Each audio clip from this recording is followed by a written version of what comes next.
23 gennaio del 2010 in via del Carmine a Favara si consuma un'immane tragedia. Una famiglia, la famiglia Bellavia, rimane sepolta sotto le macerie della propria abitazione. Una casa fatiscente nel centro storico di Favara che forse non doveva essere abitata e che implode, crolla su se stessa. Sotto le macerie 2 bambine, anzi in realtà 3. C'è anche il piccolo Giovanni, il fratellino che poi viene liberato ancora in vita e si salva. Invece Marianna e Chiarapia Bellavia trovano la morte dentro quella casa che doveva invece preservarle e custodirle. A 3 anni da quella tragedia il luogo è ancora lì, a significare l'impossibilità nell'azione o comunque a significare l'impossibilità per l'ente pubblico di ridare dignità a un centro storico che è ancora morto.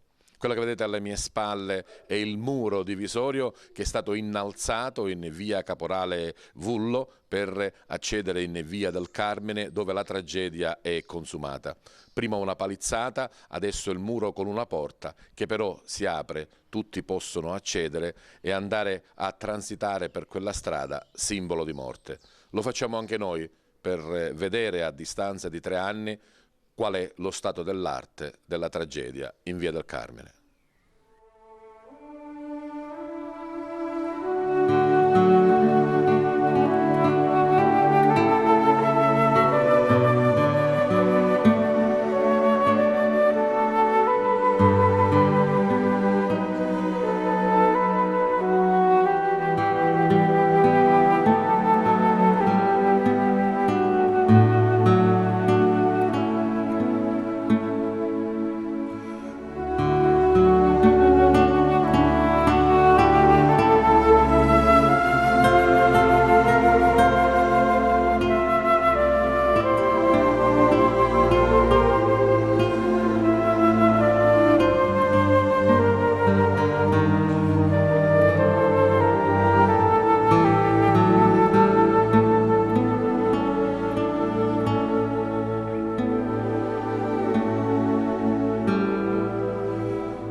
Quelle che vedete alle mie spalle sono le macerie della casa della famiglia Bellavia. Lì sotto furono estratti, purtroppo ormai vittime, le 2 sorelline. A distanza di 3 anni, come dicevamo, non è cambiato niente. L'aria forse è ancora sotto sequestro giudiziario, ma come se non lo fosse, in quanto, come avete visto, noi siamo entrati liberamente da una porta senza nessuna chiusura e nel lato sud di via Caporale Vullo non ce n'è più nemmeno la porta, quindi il libero accesso per chi vuole entrare in questi luoghi. Attorno degrado, sporcizia, oltre alle macerie anche qualcuno è venuto a depositare altre cose, forse anche un motorino messo lì chissà perché.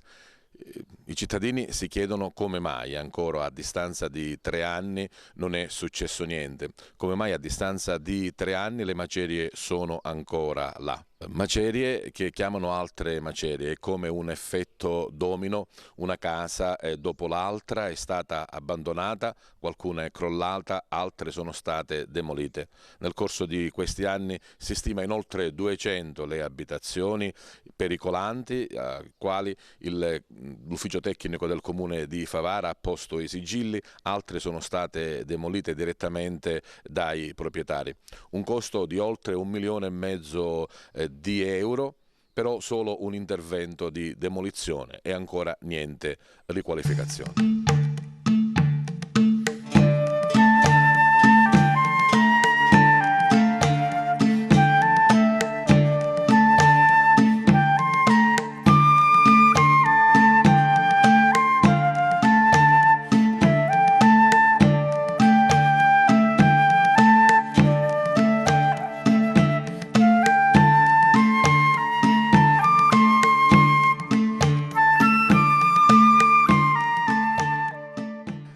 proprio a 2 passi da via del Carmine in via Palermo, altro degrado, altri crolli di case vecchie, non custodite, non più abitate e per questo senza alcuna manutenzione.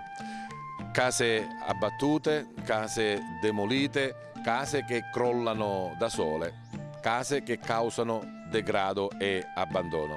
Come vedete la strada è di libero accesso, c'è soltanto una piccola transenna in legno da una parte e dall'altra niente. Un pericolo che aumenta, ma anche un pericolo che è causa di preoccupazione per altre persone che, pur avendo la loro casa dignitosa e agibile, sono in grave pericolo poiché la casa accanto, come questa, è caduta e nessuno se ne prende cura.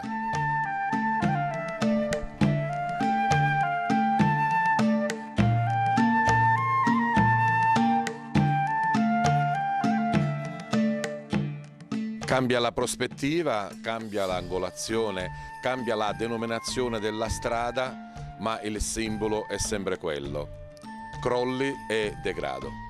Siamo in via Umberto, praticamente alle spalle di via del Carmine, dove subito dopo la tragedia è stato eretto il muro a protezione delle macerie e anche una grande e vistosa paratia in ferro per proteggere le case che, limitrofe al crollo, potevano anche loro subire danneggiamenti.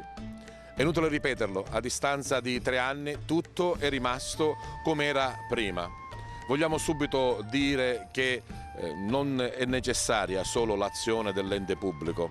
È stato ripetuto più volte, le case sono dei privati e devono essere i privati a preservarle, a custodirle, a manutenzionarle e naturalmente ad aggiustarle, cosa che comunque non è stata fatta. E come dicevo prima, un effetto domino ha causato un crollo dopo l'altro, un degrado dopo l'altro, un abbandono dopo l'altro, la morte del centro storico.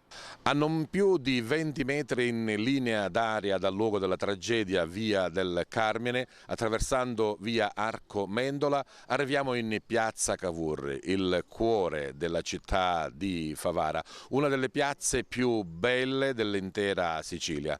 Vi insiste il Palazzo Municipale, il Castello di Chiaramonte, 2 chiese e poi alcuni palazzi baronali di ottimo pregio e stile, oltre alla biblioteca che è dedicata al barone Antonio Mendola. Il cuore pulsante di Favara che vuole continuare a vivere. Qualcosa in realtà si è mosso perché con l'arrivo in piazza del municipio molte cose sono iniziate a girare attorno. Il sindaco Rosario Manganella nel suo insediamento ha subito detto di voler aggredire la questione del centro storico, ha istituito un ufficio chiamato proprio Ufficio Centro Storico.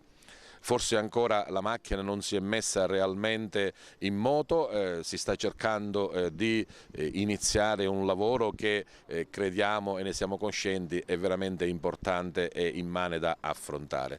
Da circa un mese, nuovo assessore all'urbanistica e anche al centro storico è Carmelo Castronovo, e qui accanto a noi, seduto in panchina proprio alle spalle del municipio. Assessore Castronovo, ha già avuto modo insomma di verificare qual è la situazione del centro storico, quali sono i problemi da aggredire che magari prima conosceva come cittadino attivo e che adesso deve affrontare invece come assessore dedicato? Sì, io credo che per scelta ho voluto proprio cominciare la mia attività da questa questione, sia perché c'è un pericolo per le persone, sia anche perché c'è un pericolo, diciamo, per gli amministratori e i tecnici come responsabilità civile e forse anche penale. Io dico forse, che il tecnico sempre mi dice che c'è, comunque io preferisco dire forse anche penale.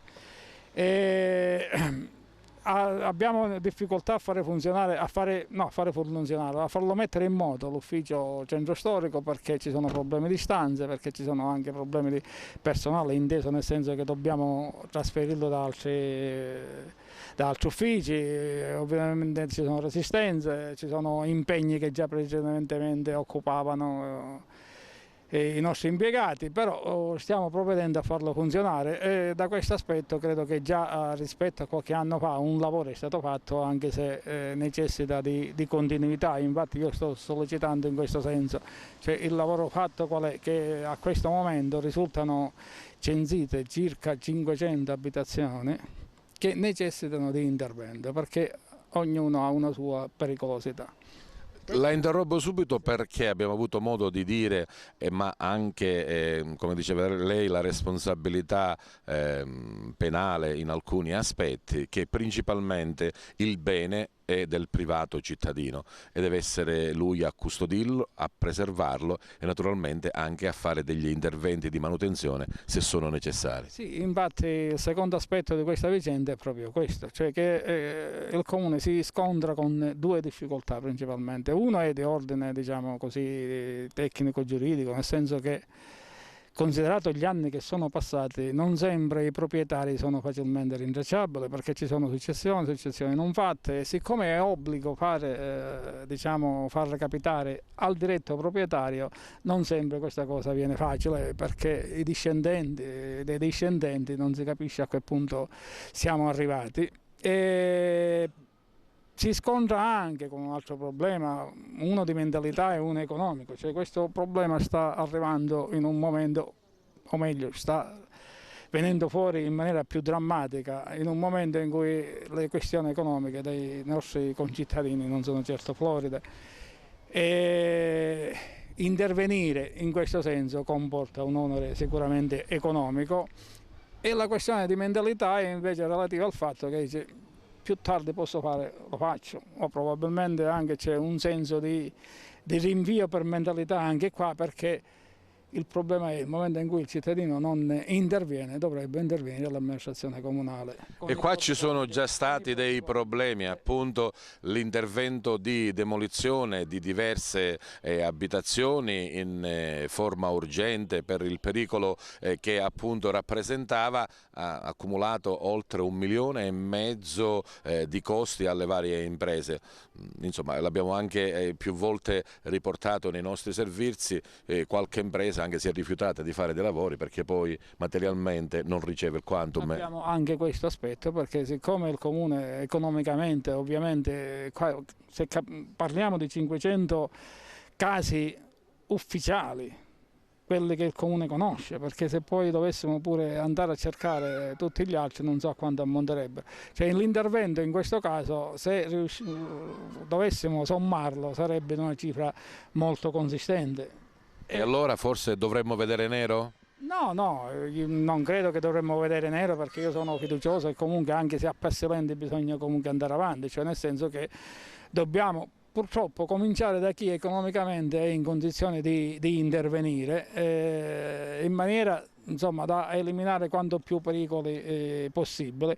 E ripeto, la questione più importante non è tanto la responsabilità, perché poi alla fine è sempre una responsabilità, ma è la vita delle persone che ovviamente sarebbero a rischio e questo vogliamo evitarlo in funzione anche dell'esperienza avuta che mercoledì fa 3 anni. Speriamo che di queste cose non dovrebbero più avvenire. Anche perché, lo abbiamo detto nei nostri servizi, c'è ancora un'indagine in corso, c'è un processo che vede imputati a vario titolo sindaci, amministratori, tecnici ed è per questo insomma che bisogna fare più chiarezza possibile. Pensiamo in positivo adesso, Assessore. Sì. Perché pensiamo in positivo? Perché degli elementi di ripresa li abbiamo visti.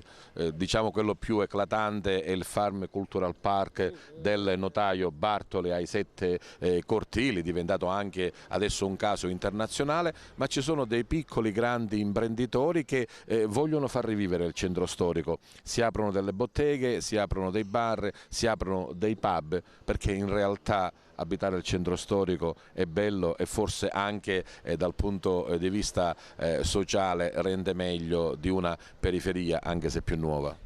Cioè io per la verità parto dalla piazza Cavour perché come dicevi tu ovviamente credo che sia anche un segnale di come sta cambiando il vivere al centro storico dei nostri cittadini. Dicevi bene tu, con l'arrivo del comune si stanno aprendo una serie di attività e oggi la piazza Cavour non è più la piazza di 2-3 anni fa o 5 anni fa che siano. Rispetto a questo pure c'è stato, proprio fino a venerdì abbiamo fatto un incontro insieme al notaio Bartoli, ai nostri tecnici e ai suoi tecnici per vedere cosa poter fare nell'immediato, perché il notaio Bartoli per nostra fortuna non sta intervenendo solo sui 7 cortigli, ma in tutti questi palazzi Giglia che ci sono in via Zanella e via Sottotenente Giglia, che è una traversa di via Zanella, giusto, di via Zanella, che sono di sua proprietà e che però anche qua lui ha acquistato dei palazzi fatiscenti. Ovviamente anche qua c'è una questione economica, capiamo che l'intervenire non è una questione semplice. Ci stava dicendo che i suoi tecnici stanno studiando qual è il mezzo più economico per recuperare, perché giustamente noi lo condividiamo pienamente, non vorrebbero demolire, ma vorrebbero recuperare tutto quello che è recuperabile.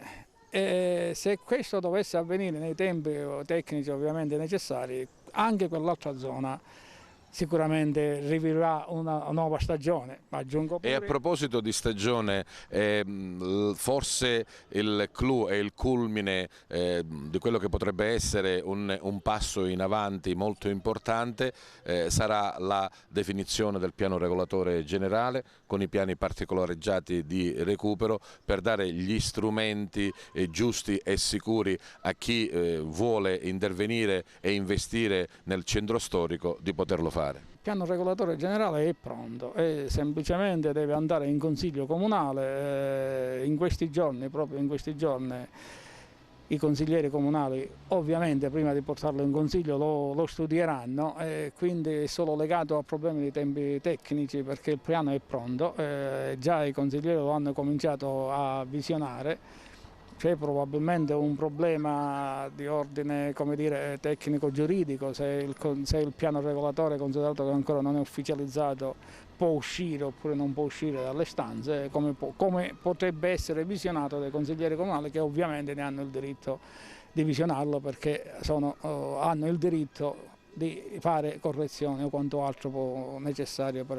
Diciamo che sono un problema di tempi tecnici, quindi significa di qualche mese andrà in consiglio comunale. La città di Favara e i cittadini di Favara non vogliono far morire il proprio centro storico.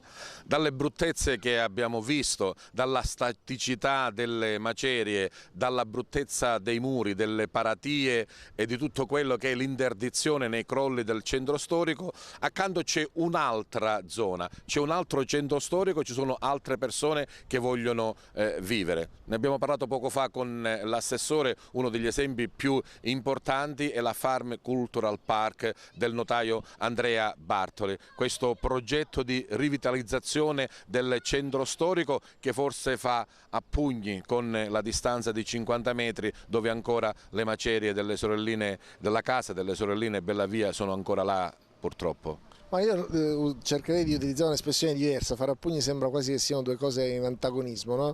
In realtà questo progetto di riqualificazione è anche un omaggio a una memoria di un evento molto triste e doloroso.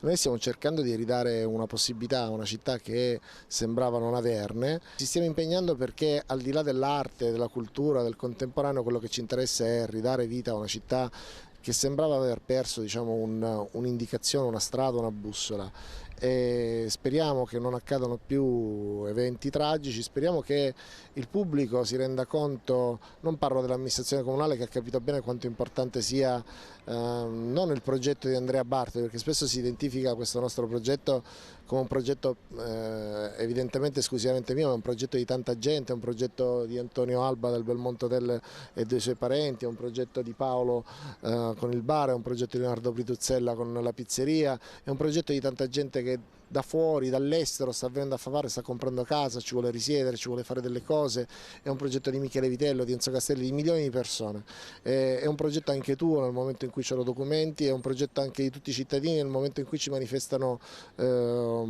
consenso, ci manifestano sostegno, ci manifestano apprezzamento. Io credo che La scommessa più importante è convincere tutti quanti noi. Non si può pensare di cambiare un territorio se questo non è un progetto condiviso. Io lo dico con molta sincerità, ho 42 anni, sicuramente ho una spinta egoistica legata al destino e al futuro delle mie bambine. A me fa piacere che le mie bambine possano vivere in un contesto più stimolante. Racconto una cosa che facciamo da quest'anno: un laboratorio creativo in lingua inglese e francese per i bambini, al quale partecipano anche i bambini delle famiglie più abbienti. Bisogna ridare delle possibilità alla gente, bisogna che ognuno ci si impegni per fare questo e anche cambiare un po' un atteggiamento. A Favara è un po' troppo diffuso questo atteggiamento del lamentarsi: questo non succede, questo non accade, il sindaco non fa questo. Chiediamoci ognuno di noi cosa può fare. Poi anche l'amministrazione verrà fuori, speriamo che se ne accorgano anche ad Agrigento di quello che stiamo facendo, che si inizi a capire che a Favara ci sono tante persone per bene che hanno voglia di lavorare e non hanno nessun tipo di collusione con organizzazioni malavitose, e che spesso questa penalizzazione legata al pregiudizio di appartenere a un territorio è una violenza ed è un atto di mafia anch'esso. Quindi iniziamo a dire le cose come stanno, iniziamo a prenderci le responsabilità, iniziamo a capire che non è più il momento per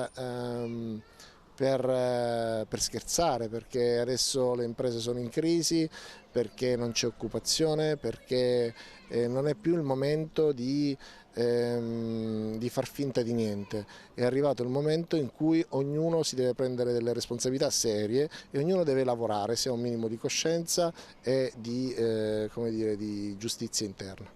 Chiudiamo questo nostro speciale volendo pensare in positivo. Nessuno potrà ridare la vita alle sorelline Bellavia. La sua famiglia, grazie al grande cuore di Favara, ha avuto finalmente una casa solida e sicura.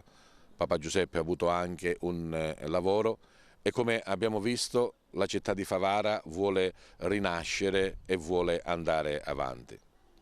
Quello che vedete è il panorama di Favara, forse non è tanto bello a vedere, però la voglia di riscatto è tanta, la possibilità Favara ce l'ha, i cittadini ne hanno voglia. Speriamo che quel segno positivo che abbiamo visto con la rinascita dei 7 cortili e di alcuni aspetti del centro storico possa coinvolgere tutta la città.